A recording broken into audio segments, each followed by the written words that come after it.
fact, I have written a book also called In Love with Death, which I got it. You see, I got a complete idea that we are on a journey to this planet.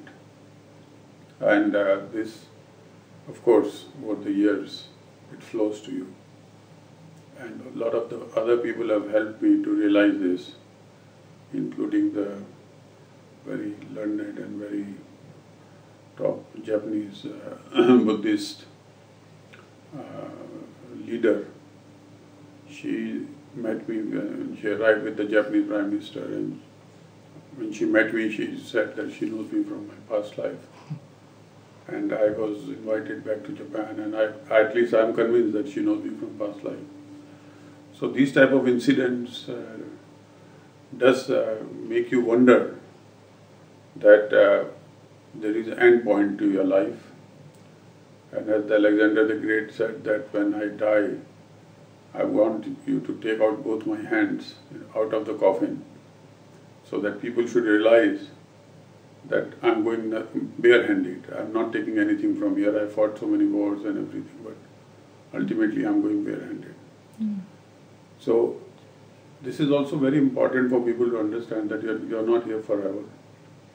And you have to have a deadline, you have to have a death point. And I have urged people in my book to fix their own death date and lead your life towards it, rather than because of the memory. You see, we tend to lead our life up to where we are today. We always say, oh, I did this, I did that, oh, I was there, I was here.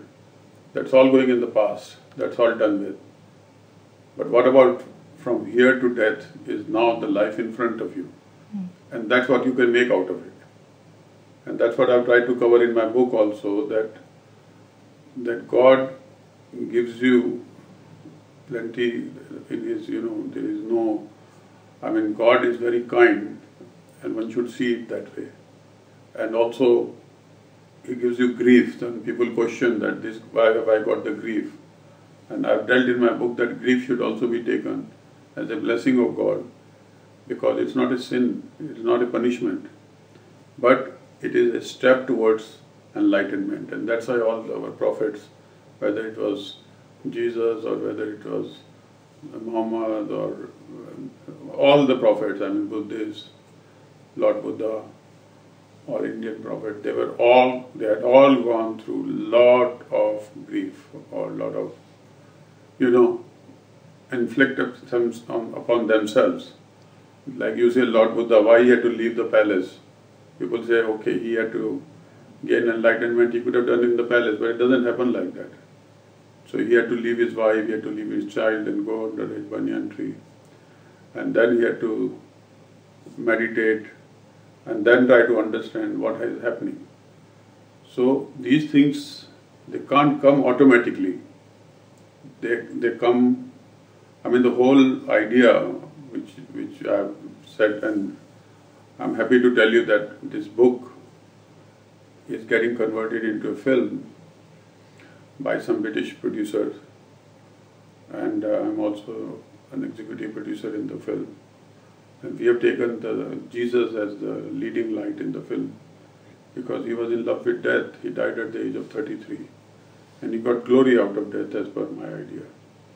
And he taught us a lot, the idea of forgiving, because that is also very important in life, that you should have forgiveness.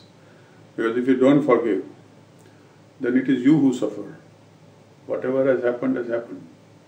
But you have to see your life up to death.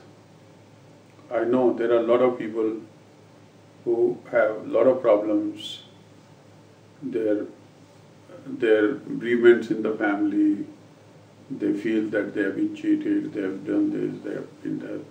And if you start taking all that and forget your own life and what you can make out of it, then that's where the problems start.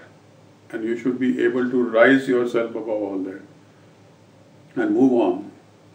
And then you will see that you can make this a better world and you can make yourself a better human being.